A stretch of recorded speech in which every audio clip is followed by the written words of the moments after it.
Hey, Lisa here. I wanted to tell a little story about our flight.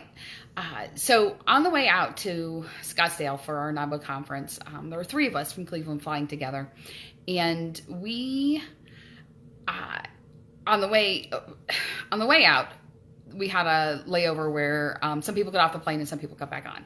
And so as we were flying out there were only like 40 people on the whole airplane that sat, like, I don't know, 150 or whatever. So pretty much everyone had their own row and then some.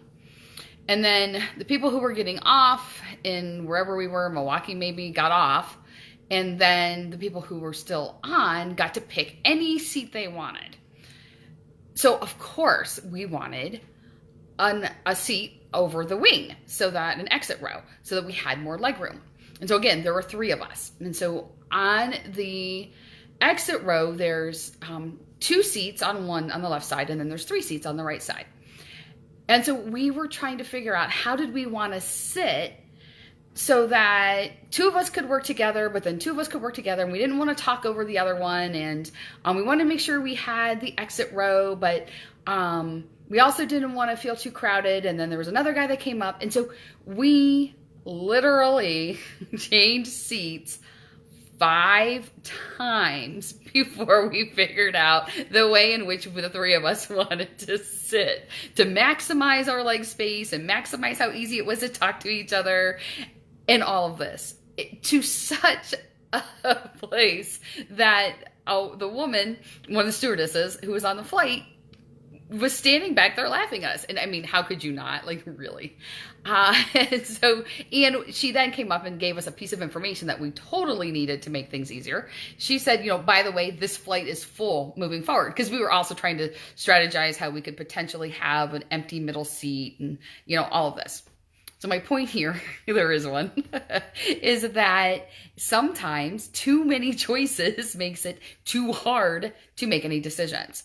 And in the case of your business and your time, many times you have choices and things bombarding you all day long. And when you have too many, you can be pushed then into a period of inactivity, and you just can't figure out what to do next. And you're changing seats 5 times to make it work. So what does that mean? What can you do?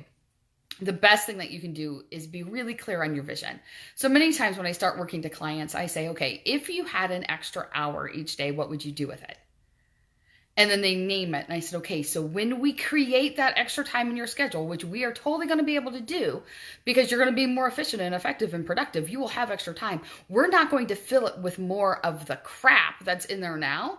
We're going to make sure that we fill it with what it is that you've identified that you want more of, whether it's time with family, whether it's relaxing, reading a book, hiking, painting, starting a nonprofit. Like, who knows what it is you want to do with that extra hour each day. But we want to make sure that we can fill that. So when you're really clear on what's important and what you want to do with your extra time and how you can use that time, it helps you then make decisions. And you're not stuck with, these are all the things in the world coming at me. You're stuck with, oh, here's my priority. Here are the actions that line back up to my priority. And here's how I make that work.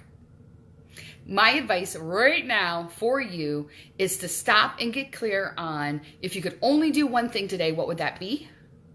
For your personal life, for your business, however you want to phrase it. And then that's the thing that you keep looking back to moving forward. That's the piece that you come back to.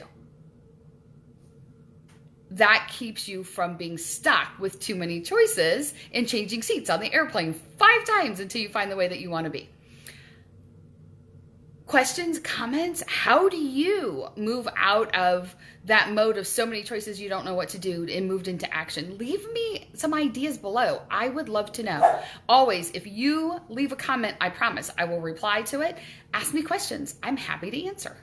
And have a really, really great weekend.